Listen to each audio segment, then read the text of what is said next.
U.S. President Donald Trump has designated Saudi Arabia as a major non-NATO ally, saying the Crown Prince plans to increase investment in the U.S. to the tune of $1 trillion. While the president says he'll greenlight the sale of America's best and most advanced fighter jet to the Arab nation. Roger Collins joins us now with more. Roger? Manisa, it's a deal that will alter the balance of power in the Middle East and paves the way for Saudi Arabia to purchase 300 American-made tanks and, potentially, fifth-generation F-35 fighter jets. It was an elaborate, pomp-filled, deal-making visit. Your Royal Highness, the U.S. intelligence concluded that you orchestrated the brutal murder of a journalist. 9/11 families are furious that you are here in the Oval Office. Why should Americans trust you? Who are you with? No, who are you with? I'm with ABC News, sir. You're with who? ABC News, sir. Fake news. ABC fake news. One of the worst in the business, but I'll answer your question. Okay. Full of viral moments, some that contradict official U.S. intelligence reports. As Saudi's Crown Prince made his first visit to the United States since the assassination of journalist Jamal Khashoggi. Things happen, but he knew nothing about it, and we can leave it at that. You don't have to embarrass our guest by asking a question like that. The U.S. president, instead, more focused on striking a deal with the Saudi royal.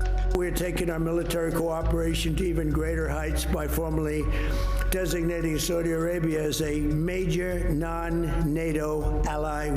Today, Trump reiterated those remarks while at the U.S.-Saudi Investment Forum in Washington, while Democratic leaders delivered sharp criticisms of Trump's approach.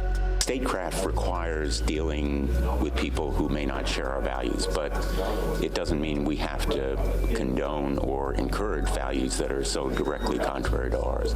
Despite the pushback, the administration says it's moving forward with the deal that will see the Saudi kingdom increase investment in the U.S. from $600 billion to $1 trillion. And because he's my friend, he might make it $1 trillion, but I'm going to have to work on him.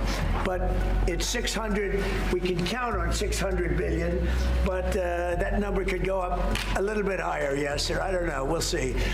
Also on the table is a new defense deal that will see Saudi Arabia purchase 300 tanks and, one day, acquire one of America's most advanced fighter jets.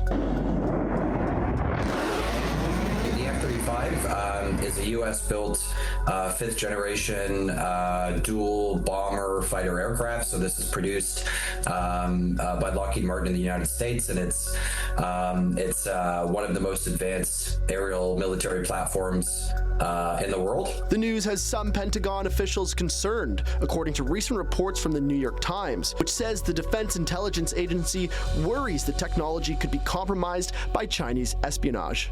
While Saudi Arabia regularly buys American weapons, the sale of the F-35 is another story. Whenever the U.S. is looking to sell weapons to a country in the Middle East, it has to be ensured that that individual arms sale will not upset what's called the qualitative military edge of Israel. Put otherwise, each individual arms sale to a country other than Israel in the Middle East cannot make that country a better fighting force, than Israel. It should also be noted that, one of the major manufacturers of components for the F-35 is Canada. So if Saudi Arabia was going to become one of the nations that procured this weapon system, that would mean that Canadian manufacturers, and there's more than 100 individual Canadian manufacturers that have been involved in the F-35 program, would be producing components for a country that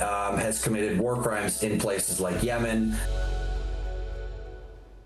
Not long ago, Trump said another $270 billion worth of agreements were struck following the U.S.-Saudi Investment Forum today. In attendance were CEOs from Chevron, Qualcomm, Cisco, General Dynamics, and Pfizer, just to name a few.